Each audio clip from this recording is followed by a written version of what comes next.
If you make $50,000 a year for the next 20 years, you will put exactly $1 million. You are going to make $1 million anyway. The problem is the IRS takes half, inflation eats the rest, and you are left with nothing to show for it. Most people watching this are actively looking for a way to get to that first million. But if your plan is to save your way there out of a normal paycheck or by flipping one house a year, the math is completely working against you. You are chasing a ghost. You do not need $1 million sitting in a bank account. You need a vehicle that builds it for you while you sleep. My name is Davyd Kyrylyuk, and today we are doing the exact math how to cross that 7-figure threshold using real estate without relying on luck or massive inheritance. I am breaking down a 5-step blueprint that will completely change how you look at income, storage, and cash flow. If you're tired of the generic advice and want the raw, numbers-driven strategy to hit your first million, let's get into it. Step number 1. You have to change the target. Most aspiring investors get stuck because their target is too small. You tell yourself, I just want to replace my $60,000 salary. Or just I want to buy one rental property this year. When your target is survival, you will only ever produce enough energy to barely survive.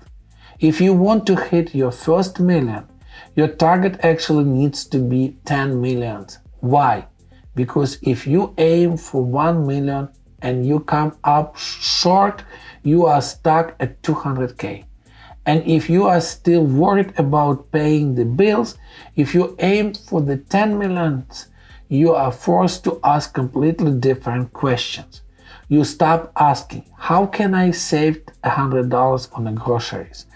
And start asking, how can I wholesale 5 deals this month? Or how can I raise $500,000 in private money?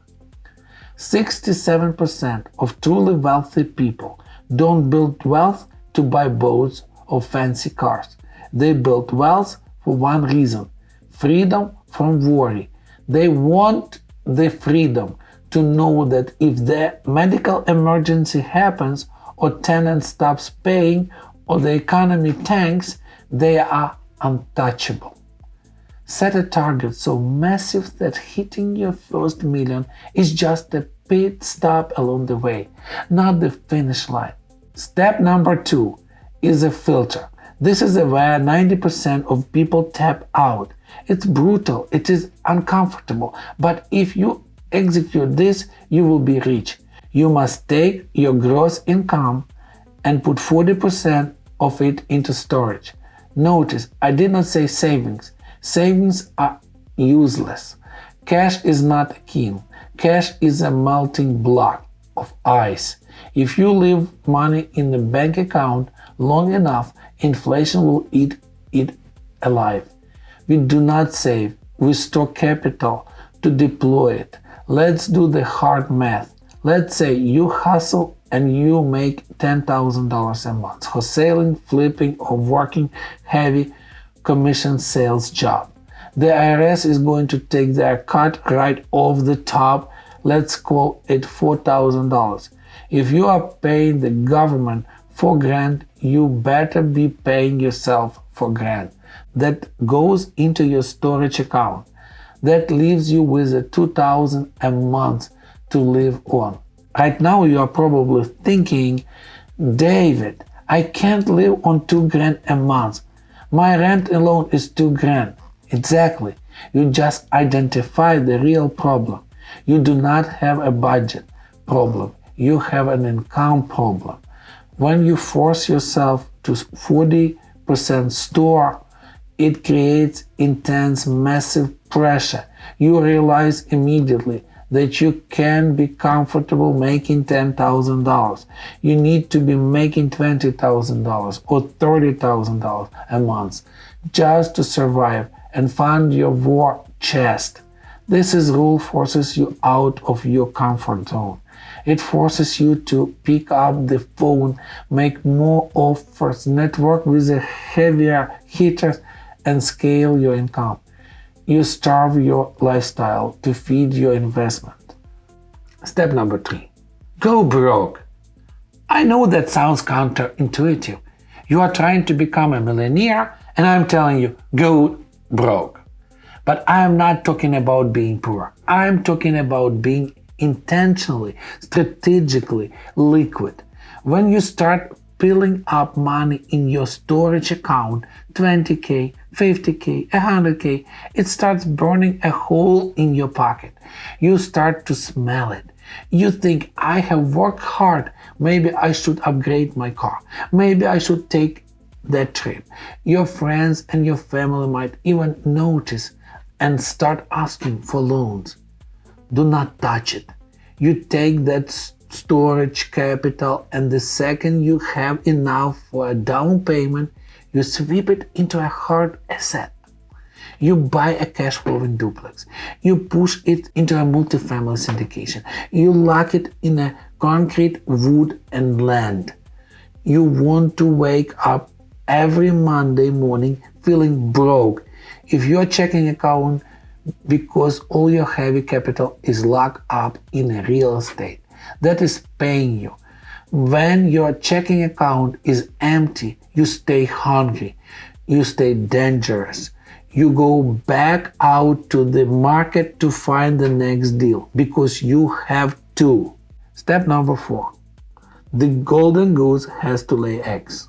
When you deploy your stored capital, you have one fundamental rule. Do not lose money. You do not gamble your storage money on a crypto. You do not bet it on a violent tech stock. You don't throw it at speculative startups. You invest in things that you know will physically exist in 20 years.